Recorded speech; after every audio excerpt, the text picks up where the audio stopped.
Hari ini usiaku 60 tahun.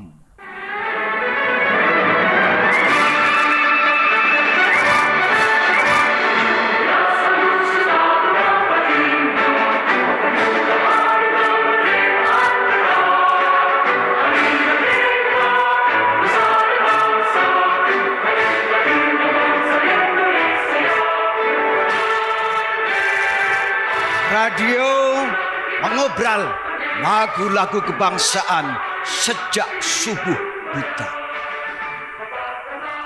Tepat pukul 10 pagi, di lapangan parkir ada upacara naikkan sang saka merah putih. Anak-anak menyanyikan lagu Indonesia Raya dengan sangat mengharukan. Sementara rumah-rumah sederhana di deretan rel kereta api membuat sungai merah putih yang berliku panjang. Rakyat jelata berlomba naik pohon pinang. Ibu-ibu tarik tambang, penyandang cacat bertanding voli duduk, bapak-bapak bermain sepak bola dengan memakai daster. Gadis-gadis kecil berlomba menangkap belut. Sementara di pemukiman mewah, orang-orang masih tidur mendengkur menikmati hari libur. Banyak di antara mereka tidak mau mengibarkan bendera. Buat apa? Katanya. Apakah mengibarkan bendera satu hari saja bisa merubah kebobrokan yang mengerak puluhan tahun? Aku sendiri kelaparan.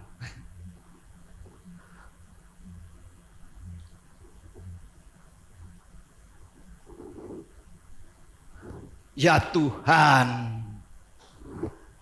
apa yang bisa aku ganyang sekarang? Mulutku asem, perutku kembung karena kebanyakan angin. Aku harus mengunyah. Kalau tidak makan, badanku lemes. Kalau lemes, bagaimana aku bisa jaim? Tapi aku tidak mau asal kenyang. Pokoknya aku harus makan yang paling enak, paling lezat, paling mahal daripada yang dimakan oleh orang lain. Itu baru namanya nikmat. Supaya aku puas. Ukurannya bukan lagi jumlah. Itu matematika kuno. Pokoknya harus nomor satu. Lebih segalanya daripada yang dimakan oleh orang lain. Itu baru namanya enak tenan. Tapi bukan sekedar enak. Ngapain? Mereknya yang lebih penting. Dan merek yang bisa dipercaya adalah yang datang dari mancanegara. Setidaknya yang dibeli di Singapura. Segala yang impor itu jaminan mutu. Buatan Indonesia lebih banyak menipu. Makanya korupsi itu penting. Itu adalah profesi yang paling afdal untuk melipat gandakan rezeki. Harga proyek 1 juta. Bodoh kalau biaya produksinya tidak bisa ditekan menjadi 10 perak. Yang lain, ya digerogoti. Oh, jangan takut. Rakyat sudah biasa ditipu semalam suntuk, jadi mereka malah ketagihan. Maaf. Aku cuma melantur. Maklum, aku sudah tua. Manusia 60 tahun itu ibarat mobil sudah siap-siap parkir. Jalannya harus ekstra waspada, ekstra hati-hati kalau tidak mau kecebur kali atau digebuk polisi. Tapi bagi negara 60 tahun itu sedang kenceng-kencengnya. Bagai pengantin di malam pertama bisa 3 kali semalam. Maksud 3 kali bangun. Ada yang 4 sampai 5 kali. Bahkan ada yang mengaku sampai 10 kali. Jangan salah. Terpaksa bangun karena masih ada saja tamu kasep yang datang untuk sekedar mengucapkan selamat. Jadi bukan masalah makan atau tidak makan. Tapi hari ini mau makan apa?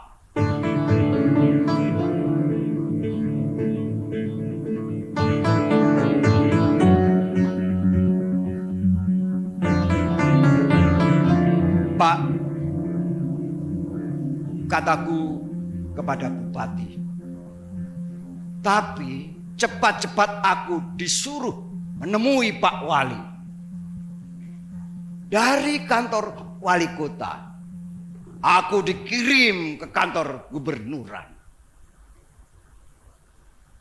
Sebelum gubernur menyarankan agar aku datang kepada presiden, aku katakan bahwa presiden sedang sibuk mengurus korupsi. Jadi biar beliau sendirilah yang berperan mengatasi semua ini.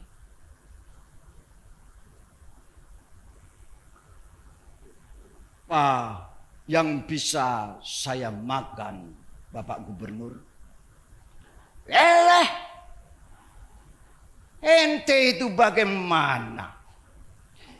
Indonesia itu kaya raya. Makan saja kok repot. Itu sikat saja para orang-orang tua, para pengemis, para penganggur, dan bocah-bocah tanggung yang kerjanya hanya bikin kerusuhan. Daripada sweeping orang-orang asing atau rumah judi, itu kan bisa mengurangi pendapatan abdi-abdi negara yang sudah susah payah mengamankan Anda. Loh, Bapak Gubernur, Bapak serius? Bapak terus terang mengatakan bahwa abdi-abdi negara itu melindungi judi. Betul itu Pak. Awas itu Pak. Kalau sampai didengar wartawan, sekarang juga kursi Bapak bisa dicopot. Sekarang itu wartawan kan sudah semakin garam. Apalagi semua itu tadi kan tugas juga.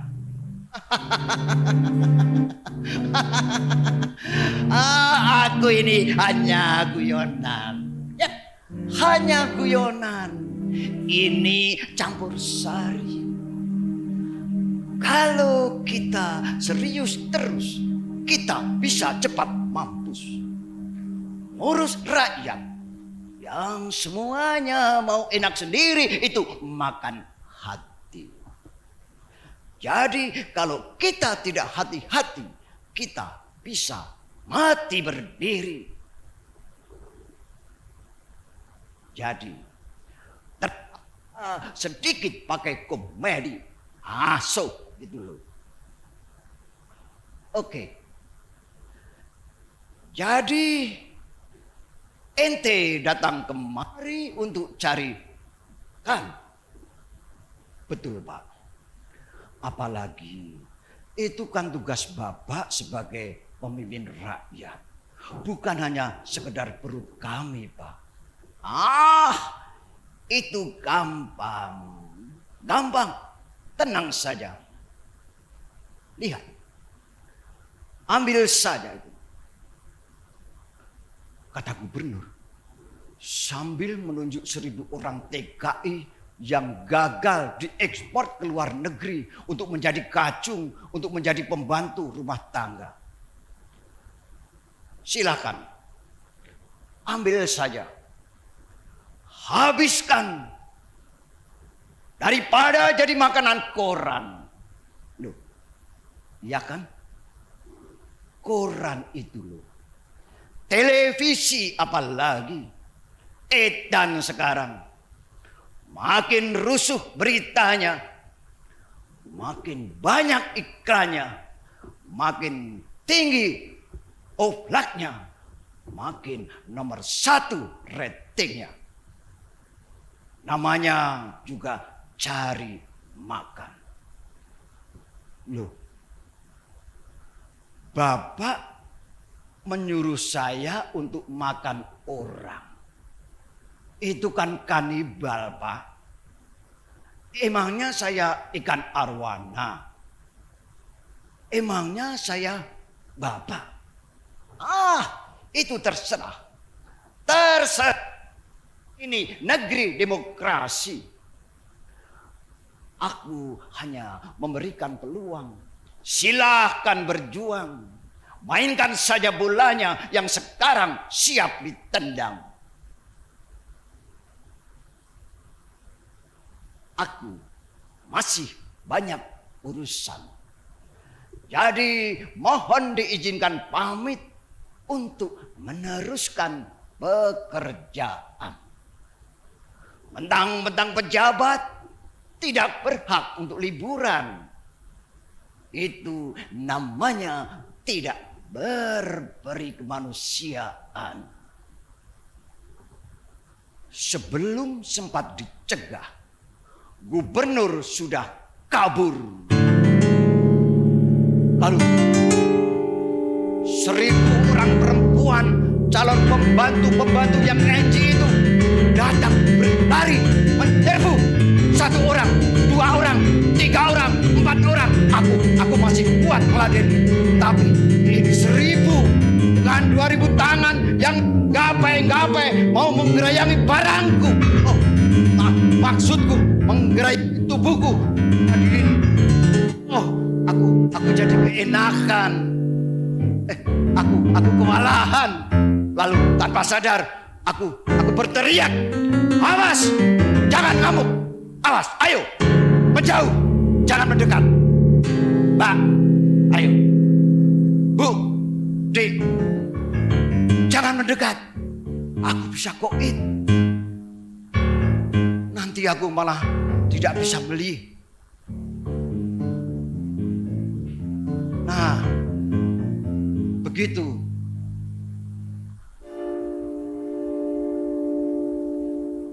Aku tahu kok. Jumlah kalian 1.000.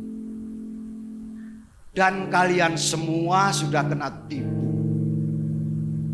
Lalu datang ke sini untuk mengadu. Betul enggak? Betul. Tapi terus terang, aku harus ngapain dengan kamu semua? Apa yang bisa aku lakukan? Aku kan manula yang sudah rongsokan. Masa mau duel dengan perempuan, dengan 1.000 perempuan yang sudah tidak punya pekerjaan?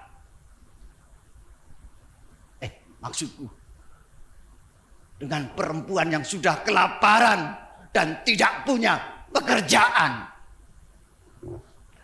Bukan hanya pekerjaan. Tetapi kami juga sudah kehilangan kehormatan. Ya Tuhan. Jadi kalian semua sudah tidak perawan, ceger. Aku ditampar sampai mental.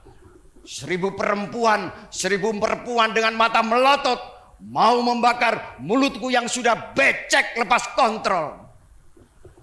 Kehormatan dan kehormatan itu berbeda, Pak. Yang satu, kehormatan di atas perut yang bernama harga diri. Tapi itu sudah terkikis habis karena terpaksa kami gadaikan, dan sampai sekarang kami belum bisa menebus agar dikembalikan. Yang satunya, kehormatan di bawah perut ini. Tapi hari ini itu tidak kita bicarakan. Kami hanya minta satu saja. Jangan cuma berjanji untuk mensejahterakan, tapi berikan kami pekerjaan buat makan. Sebab tanpa makan, dari mana kami bisa bertahan? Loh, aku sendiri ini juga belum makan. Masa aku harus mengurus kalian semua? Kalau Bapak mau makan, itu artinya lempar batu sembunyi tangan. Lalu kepada siapa lagi yang bisa kami harapkan? Yang lain-lain itu masih banyak. Itu loh, para konglomerat. Mana sempat. Mereka juga akan mengaku melarat. Kalau begitu, lapor wakil rakyat. Apalagi wakil rakyat. Mereka sedang sibuk bangku hantam dengan alasan melindungi rakyat. Loh, kamu kan juga rakyat. Bukan. Bukan. Lantas, kamu ini siapa? Kami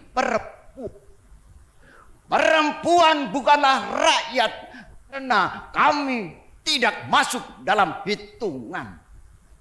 Ya, kami selalu dikorbankan. Maka kami menuntut persamaan. Kalau terus-terusan cuci tangan tidak mau menghiraukan, kami akan turun tangan.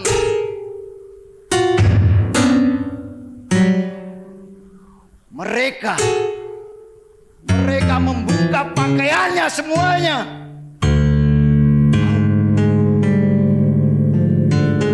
Waduh. Oh, aku ini suka nonton gambar-gambar porno dan suka lihat penari strip yang sekarang mulai disuguhkan di kafe-kafe. Tapi ini 1000 orang. Amit-amit, apalagi mereka telanjang bulat semua.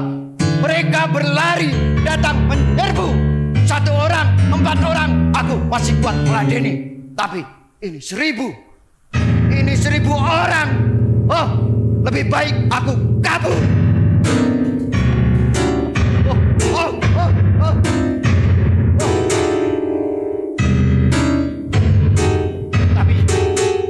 Tapi kemana? Semuanya sudah dikepung. Semuanya sudah dikepung.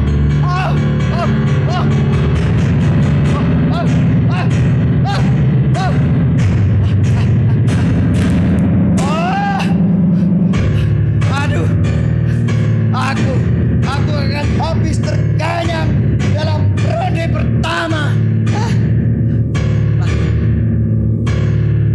Lalu aku meloncat.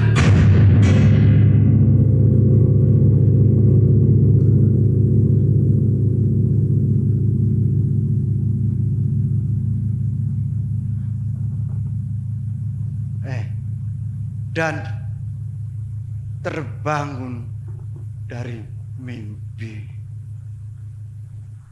Ya Tuhan, puji syukur. Untung Kau telah menciptakan alam kesadaran untuk menyelamatkan diri. Andai sudah tidak ketulungan. Terbangun dari mimpi buruk. Alhamdulillah. Tapi masih ada yang katut. Sanggulnya tersangkut sepatuku, lalu tersembul keluar sambil menarik kakiku. Awas, jangan ditarik. Ini bukan punya kamu.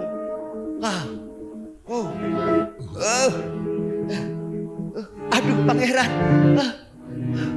enak geli. Tapi aku tidak mau ditarik kembali ke alam mimpi. Lalu aku menyetakkannya. Jangan ditarik. Ini bukan punya kamu. Nanti pedot. Tidak ada serepnya. Tidak ada yang jual. Tapi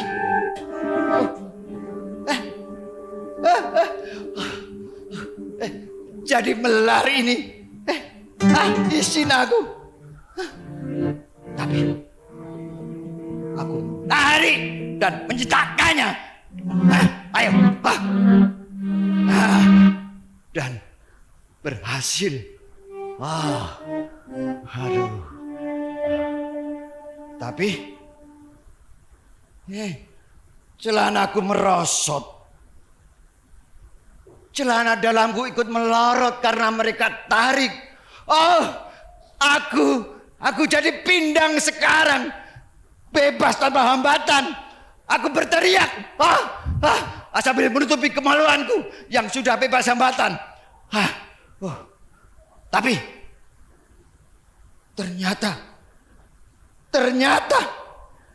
maaf.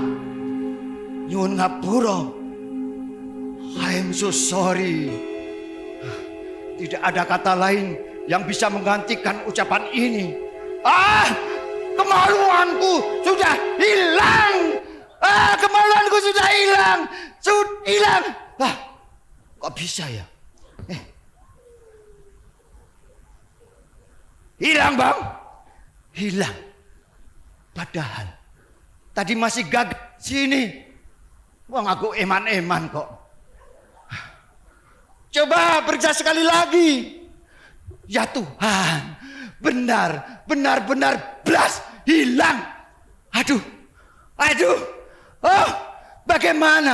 Bagaimana ini? Bagaimana aku bisa hidup tanpa kemaluan?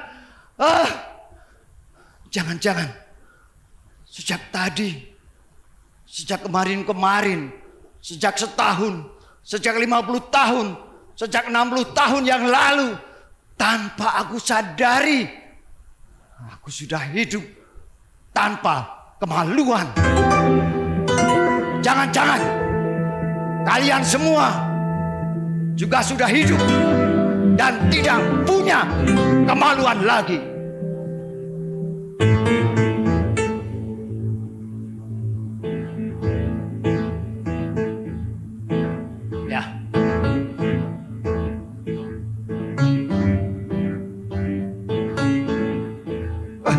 Ya Tuhan.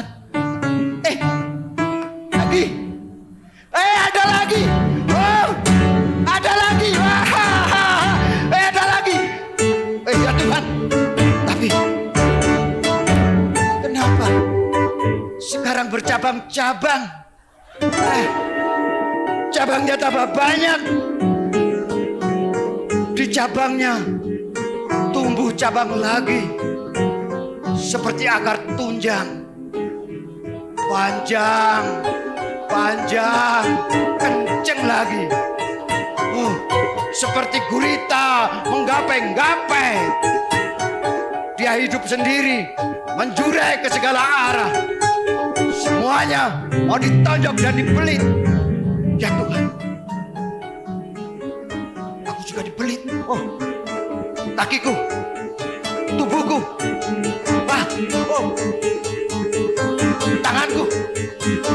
tanganku tidak lagi berfungsi. Otakku juga beku. Hanya mataku dan mulutku yang masih bisa dipakai.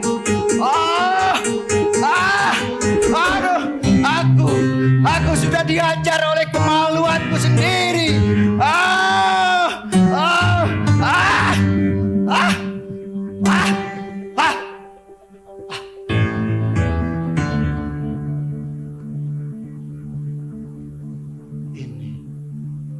Ini pasti perbuatan setan.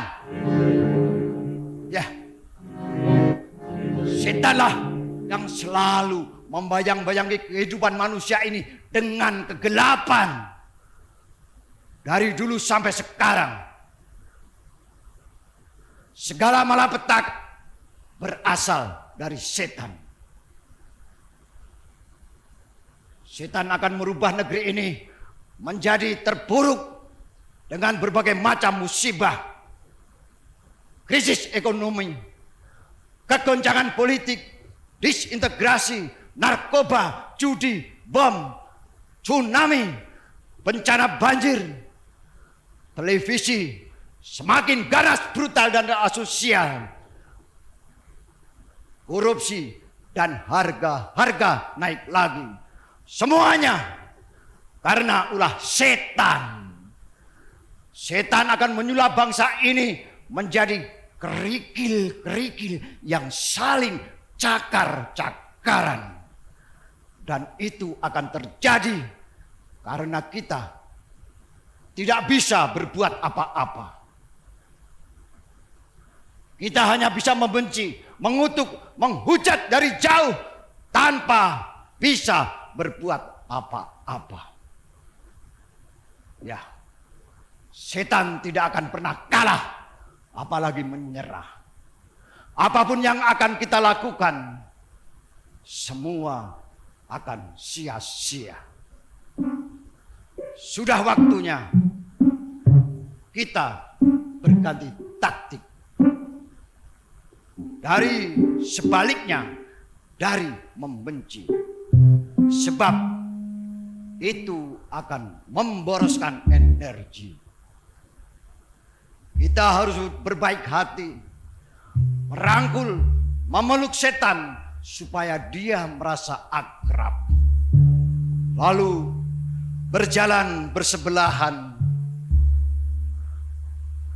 bergandengan tangan, bagai prajurit yang saling setia kawan. Karena kita sama-sama berjuang. Mari bergotong royong dengan setan. Tapi jangan lupa, ini hanyalah taktik dan strategi, bukan tujuan.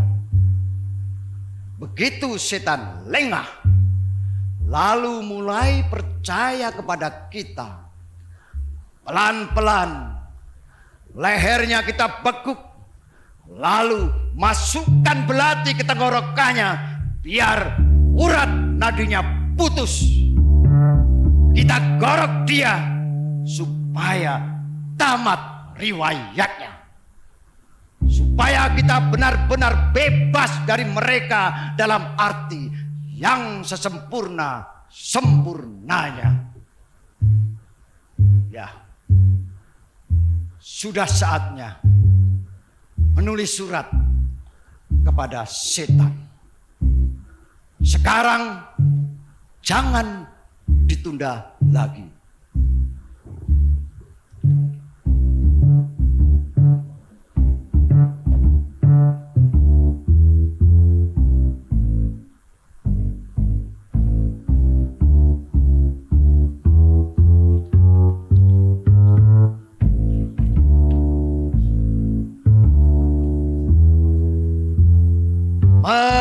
Pendekar Horas, sahabat sejati setan yang baik hati. Dimanapun kini engkau berada, aku menyampaikan salam hormat dan cinta. Mari akhiri permusuhan, bergotong royong menggarap kesempatan demi masa depan mapan anak cucu kita 100 keturunan.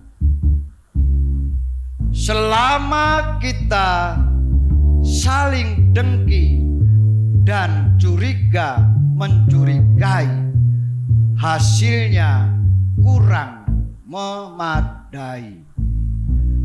Masa lalu yang tidak produktif harus diakhiri.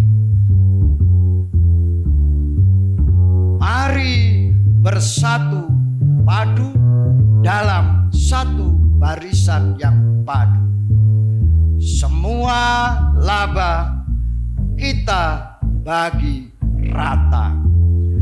Kalau perlu kau 90%, aku sisanya. Aku tunggu balasanmu secepatnya, setan.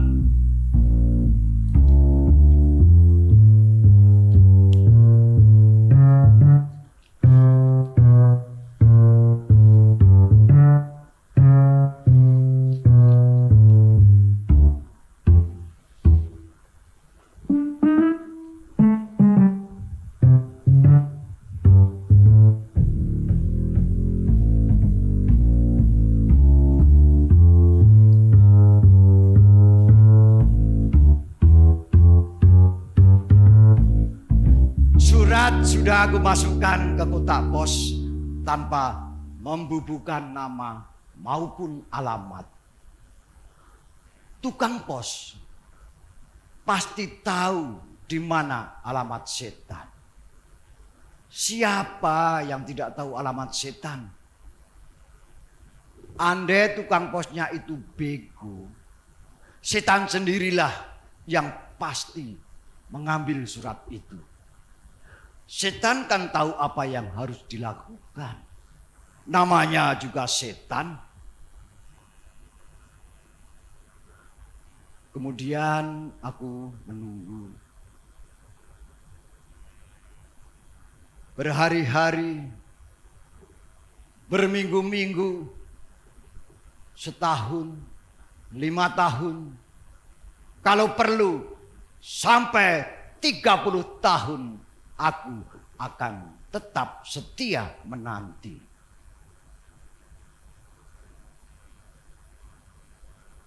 Tapi tak ada jawaban.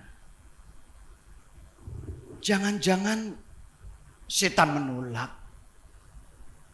Jangan-jangan dia sudah tahu akal bulusku yang mau mengguntingnya dalam lipatan.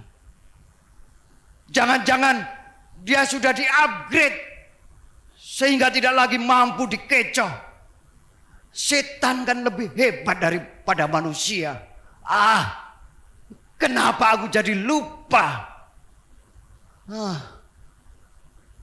Rasa takut mulai menusuk.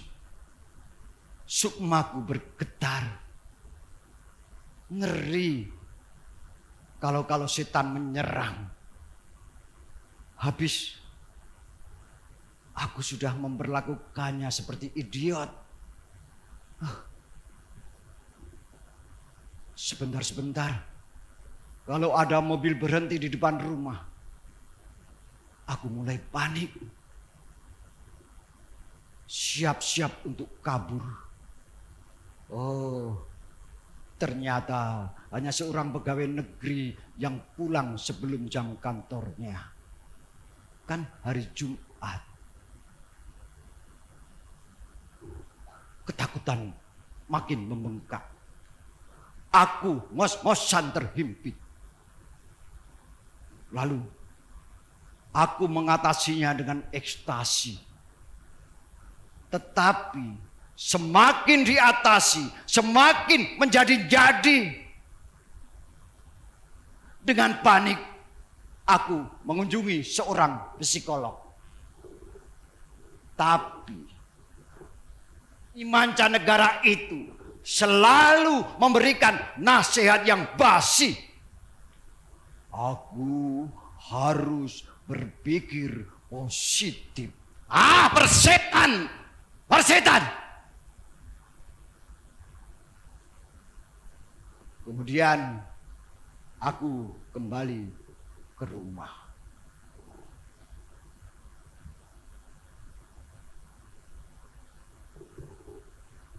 Lalu aku berdoa.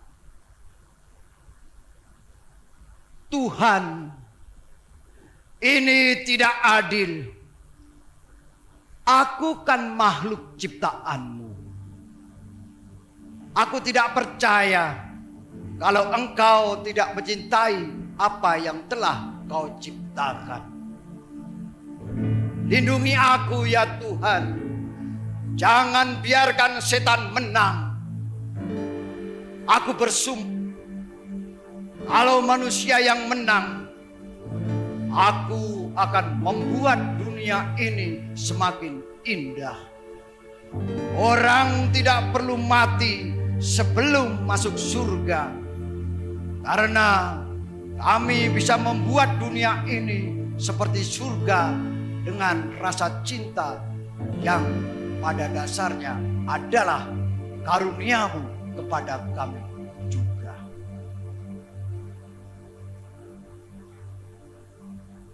Doa membawa ketenangan. Aku pun pasrah. Cemas bisa membuat kita berpikir. Dengan berpikir muncullah ide baru.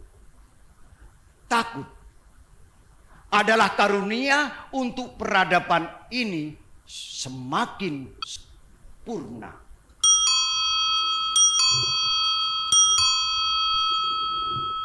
Ada surat.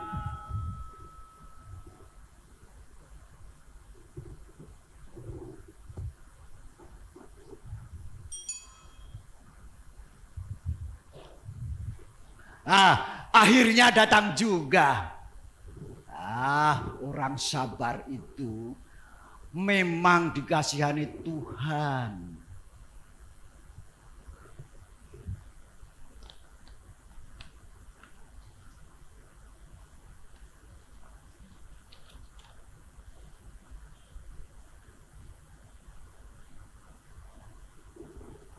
Merdeka.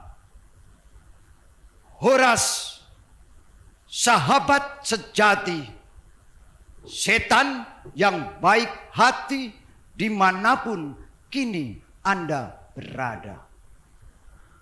Aku menyampaikan salam hormat dan cinta. Mari akhiri permusuhan, bergotong royong menggarap kesempatan demi masa depan mapan anak cucu kita 100 keturunan.